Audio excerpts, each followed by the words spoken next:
মঙ্গলবার আগরতলা স্থিত রবীন্দ্র শতবার্ষিকী ভবনে এক অনুষ্ঠানের মধ্য দিয়ে ত্রিপুরা পুলিশের চাকুরি প্রাপ্য ৯৭৫ জনের হাতে চাকুরির অফার তুলে দেওয়া হয়। অনুষ্ঠানে উদ্বোধন করেন মুখ্যমন্ত্রী ডাক্তার মানিক সাহা। অনুষ্ঠানে মুখ্যমন্ত্রীর বক্তব্য রাখতে গিয়ে রাজ্যের আইন শৃঙ্খলার বর্তমান পরিস্থিতি তুলে ধরেন।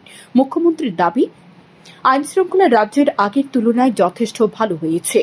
২০২৩ সালের তুলনায় ২০২৪ সালে মামলা ১৯.৪% হ্রাস পেয়েছে এবং ২০২৫ সালে গত ৪ মাসে ১০% মামলা হ্রাস পেয়েছে।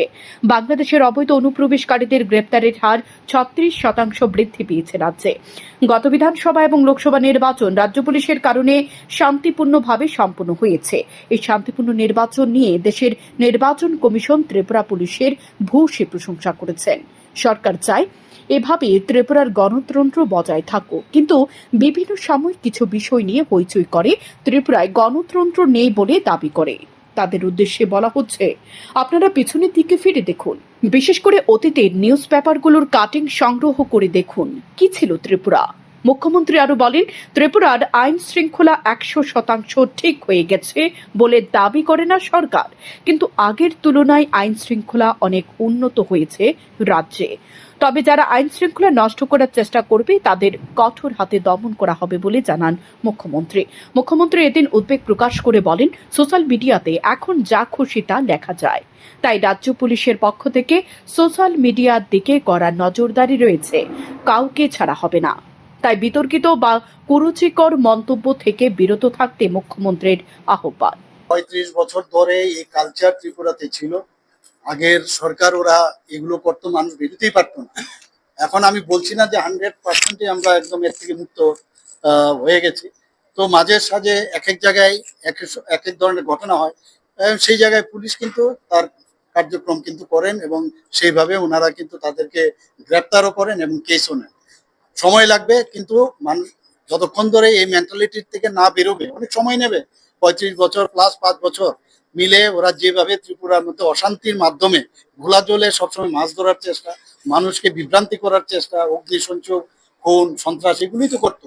তার থেকে এইবার আমাদের যে সরকার, মাননীয় প্রধানমন্ত্রীজি যেভাবে আমাদের মার্গদর্শন উনি করছেন এবং আমরাও সেইভাবে চেষ্টা করছি, এবং আমি আশা করি আগামী দিন এর থেকে আমরা মুক্তি লাভ করব এবং পজিটিভ ওয়েতে পুলিশকে তার পুলিশের কাজ করবে, সেই জায়গায় আমরা কোনো অবস্থায় আমরা ইন্টারফেয়ার করব না। অনুষ্ঠানে বিরোধীদের খোঁচা দিয়ে মুখ্যমন্ত্রী বলেন, ৩৫ বছরও এর আগে ৫ বছর সরকার রাজ্যের মানুষ দেখেছে।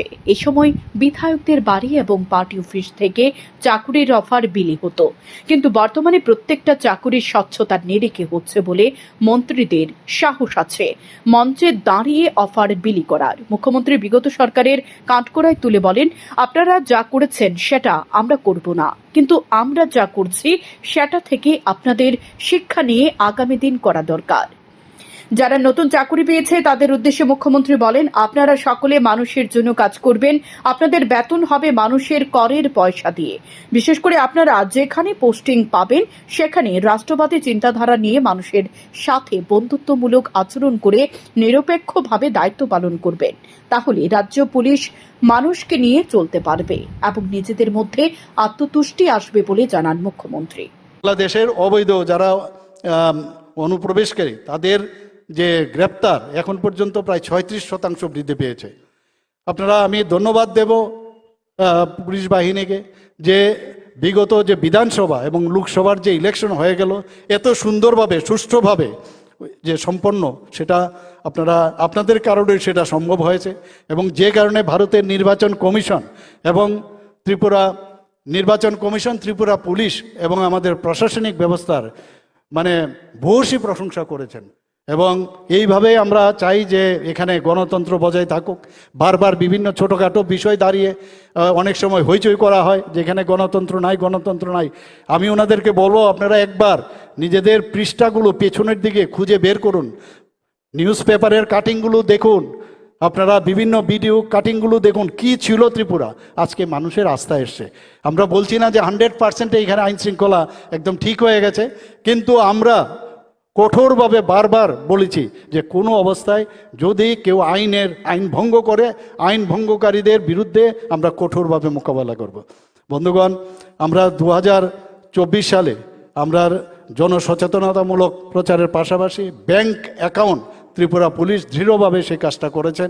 এবং সোশ্যাল মিডিয়া আজকাল তো এমন একটা অবস্থা হয়েছে, সোশ্যাল মিডিয়ায় যা খুশি তাই লেখা যায়, কিন্তু এখন সোশ্যাল মিডিয়ার উপর প্রচণ্ড নজরদারি আছে এবং একটা লিমিটেশন আছে। যদি দেখা যায় বেশি বারবারন্ত, কয়েকটা উদাহরণ আমি নাই বললাম, কাউকে কিন্তু আর ছাড়া হবে না এবং ঠিক এই গারদে ভরা হবে এবং আগামী দিন এর থেকে তারা যেন দূরে থাকে সেই আহ্বান আজকে আমি রাখতে চাই।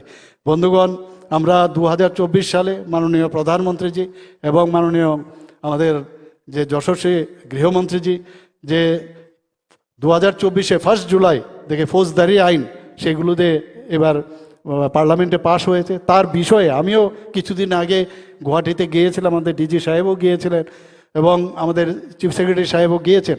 সেখানে মানে এটাকে খালি আইন বানালাম সেটা নয়, সেই আইনগুলো যেন যথাযথভাবে সেগুলো পালন করা হয়, তার জন্য এখনও অনেক জিনিস আমাদের বাকি আছে। আমিও সেইগুলো রিভিউ করছি, কোনো জায়গায় কোনো মানে যাতে গ্যাপ না থাকে সেই ব্যবস্থার জন্য আমরা সেই কাজগুলো করছি। অনুষ্ঠান শেষে মুখ্যমন্ত্রী চাকরি প্রাপ্যদের হাতে অফার তুলে দেন। মুখ্যমন্ত্রীর সঙ্গে অনুষ্ঠানে অন্যান্যদের মধ্যে উপস্থিত ছিলেন মন্ত্রী সুধাংশু দাস, মন্ত্রী সুশান্ত চৌধুরী, মন্ত্রী বিকাশ দেববর্মা, আগরতলা পৌর নিগমের মেয়র তথা বিধায়ক দীপক মজুমদার, রাজ্য পুলিশের মহান নির্দেশক অমিতাভ রঞ্জন সহ দপ্তরের বিভিন্ন পুলিশ আধিকারিকরা। শ্যামদন টিভি।